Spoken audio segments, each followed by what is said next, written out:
আসসালামু আলাইকুম গাইস, কেমন আছেন সবাই? আশা করি ভালো আছেন। আলহামদুলিল্লাহ আমিও ভালো আছি। তো আজকের দিনটি হলো শুক্রবার, আমাদের এক বাসায় দাওয়াত আছে। দেখুন, বৃষ্টির কারণে আমরা বের হতেই পারতেছিলাম না। বৃষ্টির দিনে গাছের পাকা মিষ্টি কাঁঠাল খাচ্ছিলাম। কাঁঠালের রঙটা কিন্তু খুব সুন্দর। দেখুন বৃষ্টির অবস্থা, এখন বৃষ্টির জন্য বের হতেও পারছি না। তো দেখুন আপনাদের দেখাচ্ছি, মানে যাব আমাদের মামার শ্বশুর বাড়ি। তো মামার মেয়েকে নিয়ে আসতে যাব। ওর আজকে বয়স মাত্র 41 দিন। ওকে ও নানুর বাসা থেকে নিয়ে আসবো। নানির জন্য আনছে শাড়ি, নানার জন্য লুঙ্গি, আর এটা বাচ্চার দাদির জন্য মিষ্টির কাপড় আর হচ্ছে ছায়ার কাপড়। মানে এটা আমার নানি আর কি, আর বাচ্চার দাদি। দেখো, আমি, আমার ভাই বোন, আমার নানা, আমার মামা, আমরা একসাথেই রওনা দিয়েছি অটোতে করে। তো টেক লাভ, আমরা চলে গেলাম।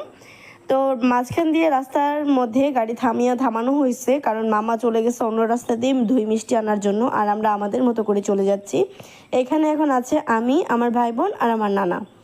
তো দেখতে দেখতে ওদের বাড়ির কাছাকাছি কিন্তু চলে আসছি। বৃষ্টির কারণে দেখুন আশেপাশের গর্ত, ফাঁকা জমি যে ছিল সব কিছু পানিতে টলমলো হয়ে গেছে, আর গাছের পাতাগুলো একদম সবুজ সতেজ।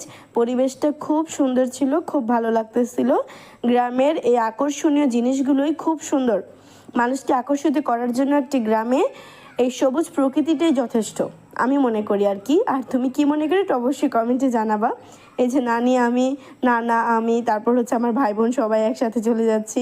সবার হাতে হাতেই ছাতা, কারণ কখন বৃষ্টি নেমে যায় বলা যায় না। তো এই একটু রাস্তা বের হলেই আমরা ওদের বাসায় চলে যাবো। আলহামদুলিল্লাহ বাসায় চলে আসছি, খেতে দিয়েছে। আমি অনেকগুলো আইটেম স্কিপ করেছি, ওইগুলো দেখাতে মানে মনে নেই। গরুর মাংস ছিল, মাছ ছিল, মুরগি ছিল, হাঁসের ডিম ছিল।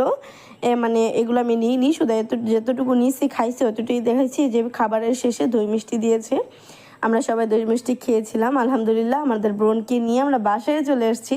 শুরুতেও বৃষ্টি ছিল, শেষেও বৃষ্টি। তো ভিডিওটা এই পর্যন্ত ছিল।